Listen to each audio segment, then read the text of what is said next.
ஃபேமிலியை பத்தி தெரியாம நம்ம யாரு, நம்ம ஏன் இந்த முடிவுகள் எடுக்கிறோம், நம்ம லைஃப் ஏன் இப்படி இருக்கு அப்படிங்கறது புரிஞ்சுக்கிறது அப்படிங்கிறது ரொம்ப கஷ்டம். இன்ஃபேக்ட் இந்த புக்ல அது எப்படி இருக்கு அப்படின்னா, ஃபேமிலியில ஒருத்தவங்க இறந்து போயிட்டாங்க அப்படின்னா அந்த ஃபேமிலியோட ஃபேப்ரிக் அது எப்படி அஃபெக்ட் பண்ணுது. வீட்டுல இருக்கிற ஒரு பொண்ணை யாராவது ஒன்று தொட்டாங்க அப்படின்னா என்ன மீறி ஒருத்தர் you are not that important அப்படிங்கறத இந்த கதையில அடிக்கடி அவங்க சொல்லும் போது இட் மேக்ஸ் ஹியூஜ் சென்ஸ். நீ இருந்திருந்தா இந்த பிரபஞ்சத்துல ஏதாவது ஒரு விஷயத்த உன்னால தடுக்க முடியும்னு நினைக்கிற அப்படின்னாலே அதுவே ஒரு ஈகோயிஸ்டிக் தாட் தான். That means you have too much power. Your life feels very different. இது வந்து பிரியங்கா சோப்ரா வந்து அவங்களோட புக்லயும் எழுதிருப்பாங்க. After her dad's death grow up ஆகும்போது we grow up to respect அவங்களுடைய பவுண்டரிஸையும். அம்மாங்கிறனால உன்னே பார்த்துட்டு இருப்பாங்களா, ஒரு வேலை இல்லை அவங்களுக்கு.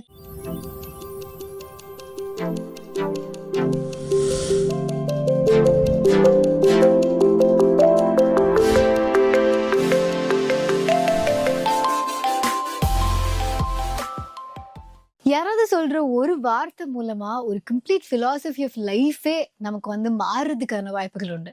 கொக்கோ மெல்லர்ஸ் கிட்ட அவங்களோட ஃப்ரெண்ட் ஒருத்தவங்க ஒன்று சொல்றாங்க, you don't know me until you know my sisters. அதாவது என்னோட சிஸ்டர்ஸ் யாருன்னு உனக்கு தெரியாம நான் யாருன்னு நீ புரிஞ்சுக்கிறதுக்கு வாய்ப்பு இல்லை அப்படின்னு சொல்லிட்டு. சம்வேர் நம்மள நிறைய பேருக்கு அப்படி இருக்கும். நம்ம ஃபேமிலியை பத்தி தெரியாம நம்ம யாரு, நம்ம ஏன் இந்த முடிவுகள் எடுக்கிறோம், நம்ம லைஃப் ஏன் இப்படி இருக்கு அப்படிங்கறது புரிஞ்சுக்கிறது அப்படிங்கிறது ரொம்ப கஷ்டம். ஸோ இந்த ஒரே ஒரு விஷயம் உங்க ஃப்ரெண்டு சொன்னதை வச்சுதான் அவங்களுக்கு ஒரு ஸ்டோரியே வந்து தோணிருக்கு. And that story is blue sisters by Coco Mellors. Coco Mellors உடைய ஃபர்ஸ்ட் புக் வந்து இந்த கிளியோபாட்ரா அண்ட் ஃப்ராங்கன்ஸ்டைன். அந்த புக்கு நான் படிச்சது இல்லை. அண்ட் தேங்க் காட் இந்த புக் தான் அவங்களோட புக்ல நான் வந்து ஃபர்ஸ்ட் படிச்சது.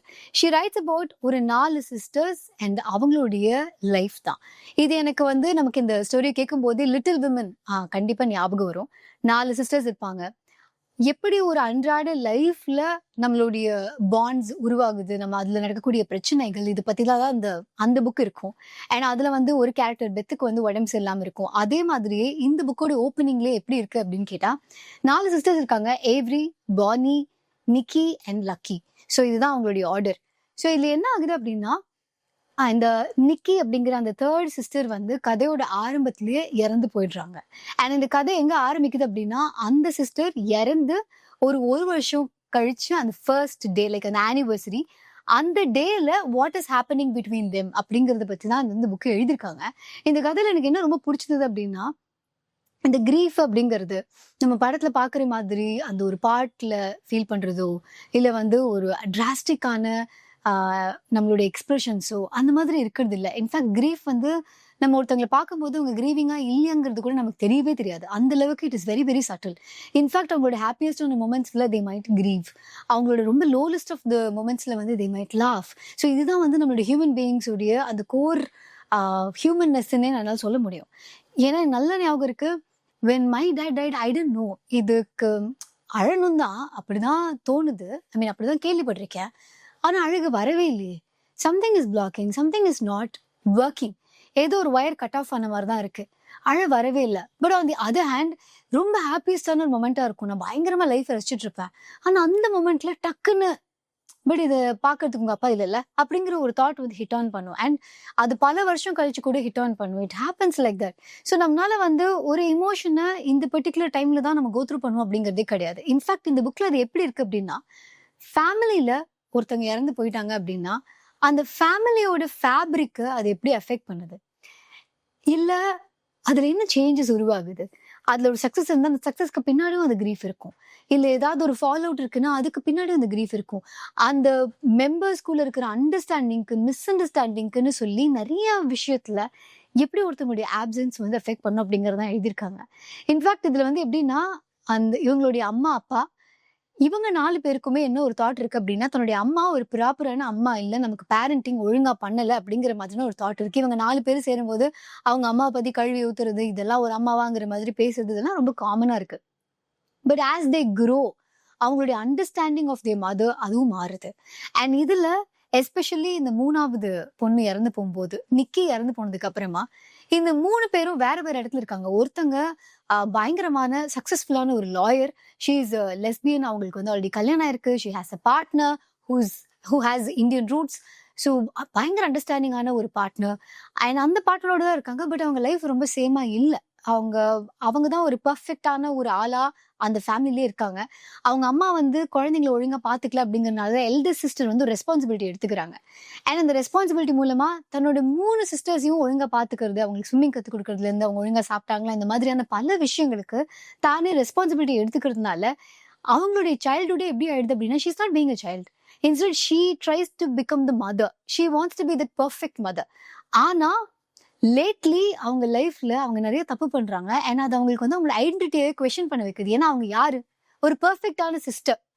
பெர்ஃபெக்ட்டான மதர்ஹுட் இருக்கக்கூடிய ஒரு சிஸ்டர். நம்ம 3 சிஸ்டருக்குமே எக்ஸாம்பிளா இருக்க வேண்டிய நம்ம போய் இத பண்றோமேன்னு. ஸோ நார்மலாவே நம்ம லைஃப்ல ஏதோ ஒரு தப்பு பண்ணோம்னா நமக்கு ஒரு கில்ட் இருக்கும். ஆனா இந்த கில்ட்ல இன்னும் ஒரு லேயர் ஆட் ஆகுது. ஏன்னா மத்தவங்க தப்பு பண்ணலாம். ஆனா எல்டஸ்ட் ஆஃப் தி சிஸ்டர்ஸ் உன்னோட 3 சிஸ்டரும் லுக் அப் பண்றாங்க. நீ தான் சூப்பர் நினைக்கிறாங்க. அப்படி இருக்கவங்க இந்த தப்பு பண்ணலாமா? இது நிறைய நேரங்கள்ல வந்து ஹெட் ஆஃப் த ஃபேமிலியான ஆண்களுக்கு ஆகக்கூடிய லைக் தான் தான் இந்த ஃபேமிலியோட ஹெட் அப்படின்னு நினைக்கும் போது, தான் ஃபேமிலியில ஏதோ ஒண்ணு தப்பா நடக்கும்போது, தானே எல்லா ஒரு பழியும் ஏத்துக்கிறது, அல்ல அந்த கில்ட்டோட இருக்கிறது. லெட்ஸ் சே ஒரு வீட்ல இருக்கிற ஒரு பொண்ணை யாராவது ஒண்ணு தொட்டாங்க அப்படின்னா, என்ன மீறி ஒருத்தர் தொட்டு you are not that important அப்படிங்கிறத இந்த கதையில அடிக்கடி அவங்க சொல்லும்போது it makes huge sense. So இந்த குடும்பமே என்ன நம்பிதான் இருக்கு. இந்த குடும்பத்தையே நான் தான் பாத்துக்கணும் அப்படின்னு ஒரு ஆணோ இல்ல ஒரு பெண்ணோ யாரா இருந்தாலுமே அந்த ஒரு ரெஸ்பான்சிபிலிட்டி எடுக்கும்போது, அந்த ஃபேமிலியில எது தப்பா போனாலுமே தான் மேல ஒரு ஒரு கில்ட் அப்படிங்கிறது வந்து இருந்துகிட்டே இருக்கும். ஸோ நார்மலாவே அது இருக்கு அப்படிங்கும்போது, இதுல 3வது பொண்ணு, அதாவது இவங்களுடைய 2வது தங்கை, அவங்க வந்து இறந்து போனதுக்கான அந்த கில்ட்டையுமே எவ்ரி எடுத்துக்கிறாங்க. நான் எப்படி இதை மிஸ் பண்ணேன்? அவ அவ்வளவு பெயின்ல இருந்தான்னு சொன்னா. நான் எப்படி அதை மிஸ் பண்ணேன்? நான் மட்டும் அன்னைக்கு கால் எடுத்திருந்தா, நான் மட்டும் அன்னைக்கு இது பண்ணியிருந்தா, just like with any death, நம்ம மட்டும் அன்னைக்கு இவங்க கிட்ட சொல்லாம இருந்திருந்தா, இல்ல செய்யாம இருந்திருந்தா, நம்ம அன்னைக்கு உங்க கூட இருந்திருந்தா எல்லாமே மாறி இருக்கும் அப்படின்னு சொல்லிட்டு நம்ம நினைப்போம். ஆனா பிலாசபி ஆஃப் லைஃப் என்ன அப்படின்னா, you are not that important. நீ இருந்திருந்தா இந்த பிரபஞ்சத்துல ஏதாவது ஒரு விஷயத்த உன்னால தடுக்க முடியும்னு நினைக்கிற அப்படின்னாலே அதுவே ஒரு ஈகோயிஸ்டிக் தாட் தான். That means you have too much power. But that is not the truth. நமக்கு அப்படி தோணலாம், பட் நம்ம அவ்வளவு இம்பார்ட்டன்ட் இல்ல அப்படிங்கிறது தான் இந்த புக்ல ஒரு இடத்துல ஒரு பிலாசபியோ வரும், விச் ஐ என்ஜாய்ட். ஏன்னா எனக்கு ஒரு சில ஃப்ரெண்ட்ஸ் தோணும், அவங்க அவங்க அவங்க அவ்வளோ பீட்டப் பண்ணிப்பாங்க. ஃபேமிலியில ஏதோ ஒன்று தப்பா போனா, ரிலேஷன்ஷிப்ல ஏதோ ஒன்று தப்பா போனா, சரி நான் மட்டும் இதை பண்ணிருக்கலாம், ஏன் அது எல்லாமே நீங்க தான் பண்ணணுங்கிற மாதிரி எனக்கு ஒரு ஒரு கேள்வி உண்டு. ஸோ அது இவங்க அட்ரஸ் பண்ணுது. அண்ட் இன்ஃபேக்ட் நான் இதை வந்து கோ த்ரூ பண்ண ஒரு பீரியட்ல ஆஃப்டர் அப்பாவோட டெத்துக்கு அப்புறமா I felt as if the entire responsibility of the family is on me. இவங்க எல்லாரோட சந்தோஷம் என் கையில இருக்கு அப்படின்னு. அப்ப இவங்க யாராவது லைட்டா அழறாங்க அப்படின்னாலும் எனக்கு ரொம்ப கஷ்டமா இருக்கும். ஆனா கிரீஃப் ஒவ்வொருத்தவங்களையும் ஒவ்வொரு விதமா ஹேண்டில் பண்ணும். இல்ல நம்ம கிரீஃபை ஒவ்வொரு விதமா ஹேண்டில் பண்ணும். அண்ட் தோ அம்மாக்கு வந்து அப்பா இறந்திருக்காங்க, ஒரு பார்ட்னரோட லாஸ் இருக்கு. என்னோட அக்காவுக்கு அவங்க அப்பா இறந்துட்டாங்க, ஒரு லாஸ் இருக்கு. Though we are in the same family, we are all grieving differently. ஏன்னா grief impacts everybody in a very very different way. So அதை she has written it so beautifully. இந்த 3 பேரோட லைஃப் வித்தவுட் நிக்கி எப்படி இருக்கு, and இந்த grief மூலமா எந்த அளவுக்கு அவங்க ரொம்ப தள்ளி போறாங்க to a point where your life feels very different. இதை வந்து பிரியங்கா சோப்ரா வந்து அவங்களோட புக்லயும் எழுதிருப்பாங்க. ஆஃப்டர் ஹர் டேட்ஸ் டெத் ஒரு பாயிண்ட்டுக்கு மேல அவங்களுக்கு யாரையும் பார்க்க விரும்பல.